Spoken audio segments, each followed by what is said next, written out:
Hai minasan konnichiwa, kembali lagi di channel Ardi Fakfaku. Saat ini di Jepang sedang memasuki musim dingin. Dan kemarin sudah habis ya libur musim dinginnya, yaitu Fuyuyasumi. Kemarin aku libur Fuyuyasuminya di Tokyo, di Shibuya. Dan itu untuk pertama kalinya aku main di Tokyo. Kondisinya sekarang lagi rame ya, terutama banyak turis dari Indonesia. Bukan turis ya, orang pelancong gitu dari mancanegara kumpul.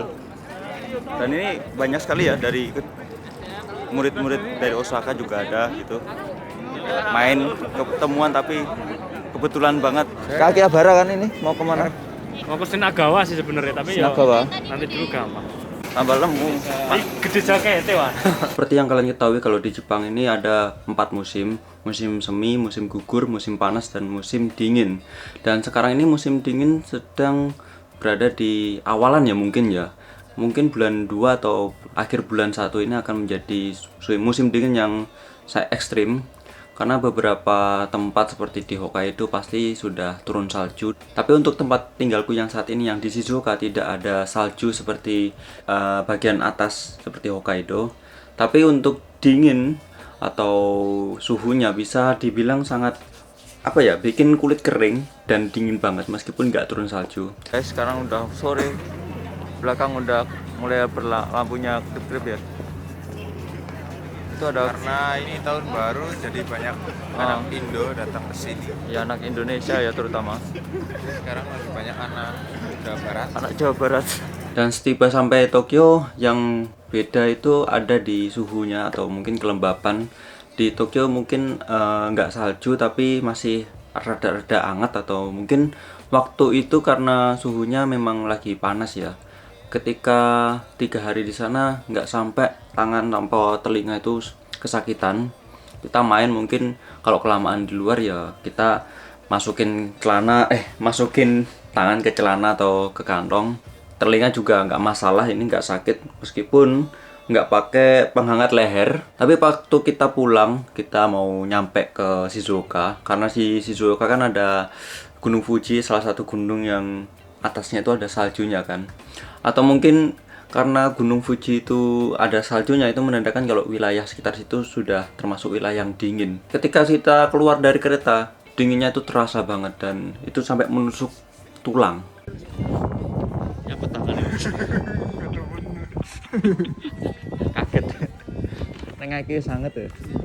Dan itu untuk pengalaman 3 hari ya. Kalau yang udah lama di Tokyo bertahun-tahun mungkin lebih tahu kalau kondisi di Tokyo itu bagaimana, suhunya atau cuacanya bagaimana. Lalu yang kedua, karena aku kemarin main ke Tokyo dan ingin cari sesuatu yang katanya harga di Tokyo itu lebih murah daripada harga di tempat lain. Jadi aku main ke salah satu tempat yang terkenal, yaitu Akihabara. Pertama kali aku masuk ke wilayah Akihabara, ini sebenarnya agak apa ya, ini kayak rasanya seperti di Jepang gitu feelnya. Padahal udah di Jepang gitu, tapi beda karena di Jepang yang aku tinggal ini kan tempatnya sepi, desa banget gitu. Kalau anak muda lewat itu mungkin anak SMP, anak remaja itu jarang sekali ketemu. Tapi ketika kita masuk ke wilayah Tokyo, atau bisa disebut dengan tempat yang orang sibuk ya,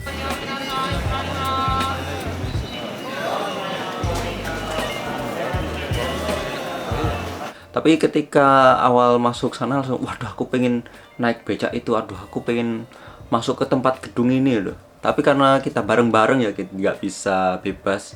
Jadi itu yang bikin aku shock pertama kali.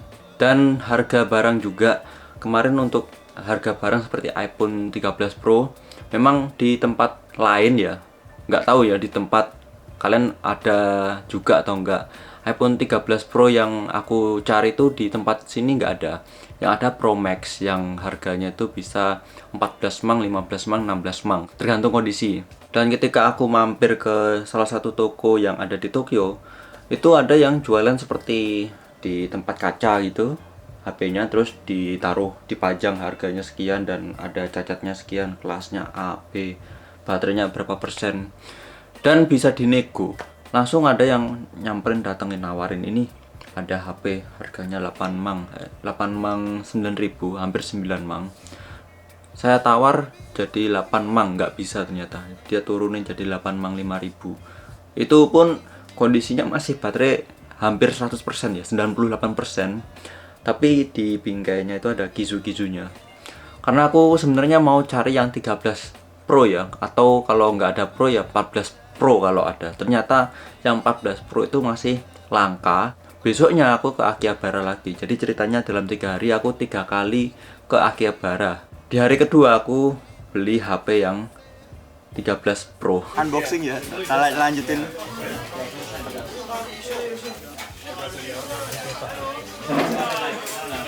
Isinya kotak ada buku panduan, ada kabel charging, sama ini HP-nya iPhone 13 Pro.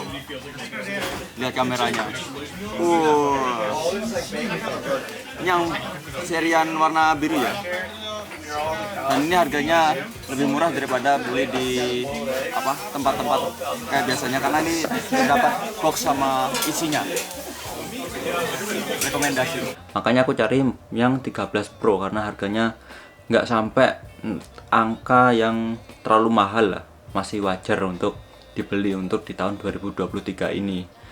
Dan kenapa aku beli HP iPhone ini mungkin aku jelaskan di video berikutnya, kenapa aku milih iPhone daripada Android. Selain dari segi kamera, juga ada di daya tahan baterainya juga. Ini baterainya awet banget. Ya kemarin sudah turun 1% ya baterai health-nya, tapi masih suka lihat Reels Instagram lewat HP ini. Kemudian yang ketiga yaitu tentang ramah tamah ya, karena di Jepang itu kan biasanya kita harus mengedepankan kesopanan. Nah, tempatku sekarang ini di desa, dan di sekitarku ini ada yang orang tua, ada yang anak SMP, ada anak yang sekolah, dan anak kecil gitu.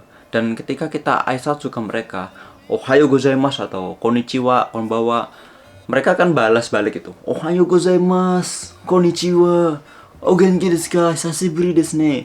Seperti itu. Beda kalau kita main ke Tokyo terus kita aisatsu itu, padahal kita nggak kenal orang itu. Ini sama-sama tetangga yang nggak kenal juga pun kita aisatsu masih dibalas gitu. Kalau di Tokyo nggak, seperti responnya itu nggak ada gitu loh, hampir nggak ada. Tapi yang saya rasakan seperti itu. Toh juga kita baru datang 3 hari masa langsung salam-salam kan juga aneh. Mungkin nggak semuanya seperti itu. Tapi ketika kita di Tokyo sama orang Jepang, orang asing terus kita saling sapa itu kayak jadi aneh gitu. Kalau orang Indonesia kan ketemu kayak gini tuh.